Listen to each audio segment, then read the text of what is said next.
కేవలం చంద్రబాబు నాయుడు గారు అనే వ్యక్తి తాను నిస్సిగ్గుగా అబద్ధాలు ఆడుతా ఉన్నాడని, తాను నిస్సిగ్గుగా ప్రజలను పెడదోవ పట్టించాడు అని సాక్షాత్తు సిబిఐఏ, మేం కాదు, సాక్షాత్తు సిబిఐఏ చంద్రబాబు నాయుడు గారు చెప్తా ఉన్న అబద్ధాలను తేటతెల్లం చేస్తూ సిబిఐ ఛార్జ్ షీట్ దాఖలు చేసింది. చంద్రబాబు నాయుడు గారు ఇంతకు ముందు వరకు కూడా చెప్తా వస్తా ఉన్నట్టుగా జంతువుల కొవ్వు గాని, గొడ్డు మాంసం కొవ్వు గాని, పంది కొవ్వు గాని, చేప నూనె గాని కలిసింది నూనెలో,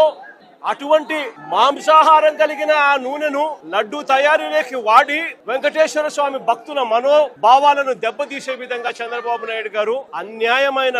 దుష్ప్రచారం చేశాడు. నిజంగా ఎంత అన్యాయమైన దుష్ప్రచారం చేశాడు అని అంటే, చంద్రబాబు నాయుడు గారు ముఖ్యమంత్రి కానంత వరకు కూడా వెంకటేశ్వర స్వామి ప్రసాదాన్ని ఎవరైనా ఇస్తే కళ్ళు మూసుకొని రెండు కళ్ళకు ఇలా ఇలా అద్దుకొని ఇలా తినే పరిస్థితి నుంచి వెంకటేశ్వర స్వామిని అగౌరవపరిచిన వ్యక్తి ఎవరైనా ఉన్నారు అని అంటే అది చంద్రబాబు నాయుడు గారి. వెంకటేశ్వర స్వామి ప్రసాదాన్ని, ఆ ప్రతిష్టను దిగజార్చిన వ్యక్తి ఎవరైనా ఉన్నారు అని అంటే అది చంద్రబాబు నాయుడు గారి. ఒక అబద్ధాన్ని క్రియేట్ చేసి, ఆ అబద్ధానికి రెక్కలు కట్టి, ఆ అబద్ధాన్ని దుష్ప్రచారం చేసి కేవలం రాజకీయాల కోసం దేవుడిని కూడా